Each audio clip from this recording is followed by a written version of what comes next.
Hi, I'm Dr. Sebastian Gonzalez from Performance Place Sports Care here in Huntington Beach, California.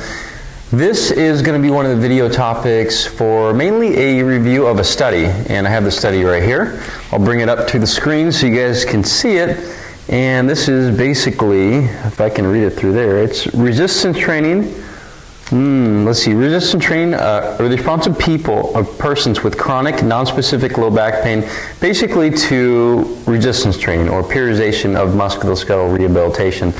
The reason why this is interesting, or it probably will be interesting to you, is because that a lot of people with chronic low back pain, or actually injuries in general, I found that hips, shoulders, they're very scared of resistance training. For some reason, I have no idea why. Actually, I do have an idea why, but I think once you really get into it and understand your risk-reward, I don't think you should be as afraid as you think. This study actually mentioned a few things I think would be interesting.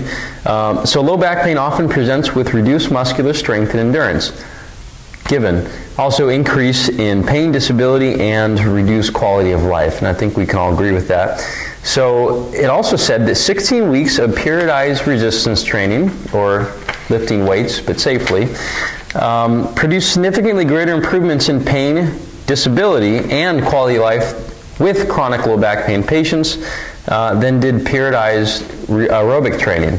Again, aerobic training is cardiovascular fitness, it's biking, running, elliptical, swimming, things that usually last beyond about 15 to 30 minutes, and you're just basically breathing hard, are probably going to be more of your cardiovascular or aerobic fitness. So I know a lot of patients that I see think this is a safer way to go. I think it's not that much better. You know, like I think it's, I don't want to say it's high risk, but a lot of times is your breathing and core stabilization seems to decrease, as does your control of your body, and then a lot of times people have injuries. And I've met a lot of people that had injuries with running, with doing burpees, with doing many aerobic sports, as well as some lifting sports as well.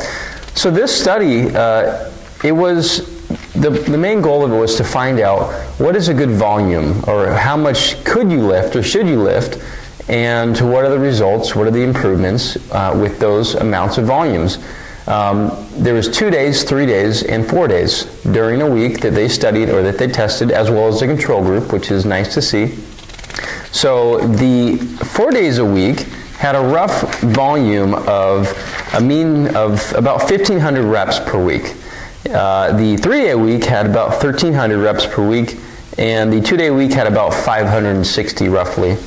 And it was interesting to see that actually as they increased volume, there was really no negative effects that they found in the study in regards to injury. They didn't have any injuries. And I believe there was 240 subjects. That's actually quite a bit in regards to a study of this caliber, because I can only imagine getting people to come in 4 days a week for 13 weeks, which was the whole duration of the study. It's going to be hard, and a lot of times there's dropout rate. People have lives. They don't just have the study that they're interested in doing or getting, or basically they're doing for our sake so we can learn. So it's actually a very large number again. So let's go through what they kind of did, and I'll tell you the results of what happened. Now I'll bring to the screen here, this is a few exercises that they picked.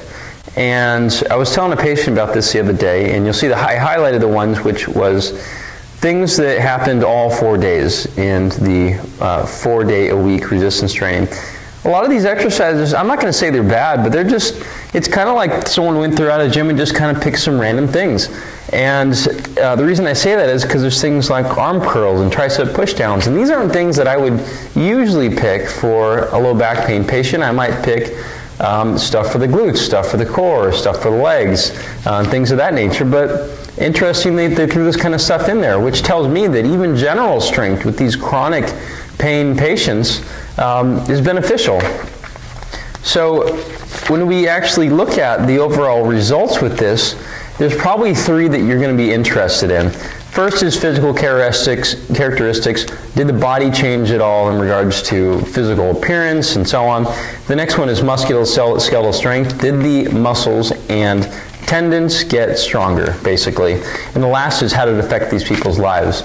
So physical characteristics, they found that the 4 and 3-day training volumes showed significant increase in body mass as well as reduction of percent body fat.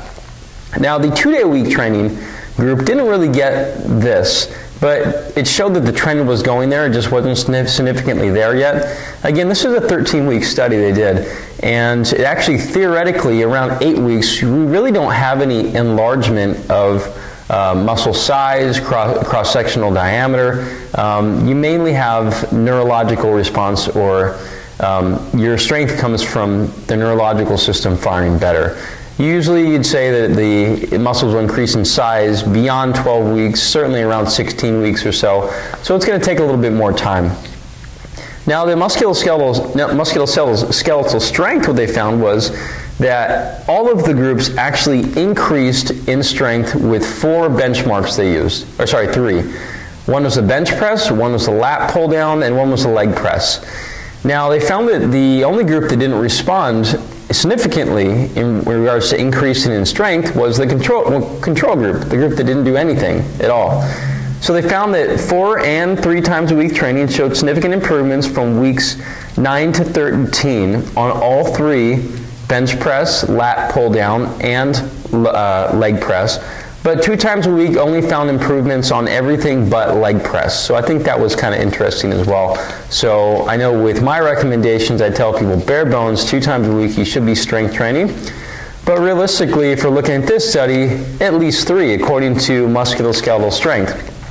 Now, my recommendations would probably change if we're talking about pain, disability, and quality of life, because that was the last measure of results. Now they found that pain, disability, and quality of life only improved beyond 9 weeks with the 4-day-a-week strength training, or musculoskeletal rehabilitation. It did improve with the 2 and 3 days per week groups, but it only improved really up until about 9 weeks, and after that it really wasn't too different in weeks 10, 11, 12, and 13. So I would say that 4-day-a-week not only increases how you look, your muscular strength, as well as your decreases pain, decreases disability, increases quality of life. I mean, it's superior all the way around. And the fact, if I flip this page, I'm reminded that there was no negative effects. There was no injuries at all. So what's the real hang up here? And I see it all the time when people come in. I had a guy the other day that came that he actually failed a lot of the core strength stuff, which is the very bare bones. If you look at my other videos, you'll see it's the bare bones of what I test. He failed them all. So he still didn't want to do too much strength training. It took a little convincing. You know, he wanted a lot of deep tissue work and so on. And I was like, buddy, you failed all these tests. You still play baseball. I mean, you're 50-something. I'm okay with you playing baseball if you're 50-something, but you got to have the proper strength and core strength, or at least statically, to be able to control your body. And so I think that is something that you should, or anyone with chronic low back pain should consider. I'm not saying go out and strength train all by yourself, but I'm saying you should get proper form, proper instructions, and guidance, ideally from someone like a strength coach, a CSCS or above. Personal trainers are very good too if you find good ones, but just like any other profession, everybody has, I mean, there's good and bad docs, good and bad contractors, good and bad plumbers, so find someone that's good, and they don't have to always have the qualifications, but they have to have the knowledge and the experience. Now the takeaway on this was they have a section called practical applications in these studies. Now what this basically said is, after diagnosis of chronic low back pain, the rehabilitation expert, which they called physical therapist, strength conditioning specialist, chiropractors, and so on, should not hesitate to prescribe a gradual increase in training volume, eventually reaching the volume similar to healthy people. Now I think that's a great statement, because I think everyone wants to be a healthy person again at one time or another, or at least at some point. It might not be today, but it can be a month, a week, or a month, a year from now. But it's all progression of that. You just have to increase your volume, increase your strength, and eventually we get out of this pain avoidance or fear. Uh-oh, I think I'm going to sneeze. But you get out of that fear cycle, which is a really, really important. Here we go. Usually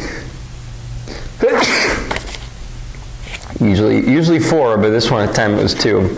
I'm not going to cut it. We're going to keep going.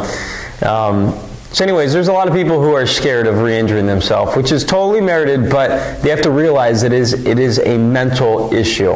It is a problem they have in their head. Physically, their bodies can probably take it. And according to this study, there's very low chance of injury. And in this case, there was none.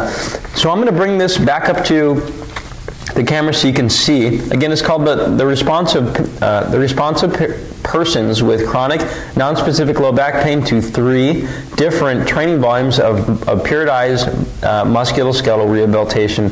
This was from the National Strength and Conditioning Journal in 2011, so it's really not that old. There you go. Take a peek at that. I'm going to try to put it on the bottom of the feed so you can also look it up as well. I'll try to put a link there. So if you guys have any questions, feel free to contact me on the website. It's p2sportscare.com. I try to put really good educational stuff out there. Not that I run out of information to talk about, but if you have anything that you really want to hear about, tell me. I'll look at the research on it.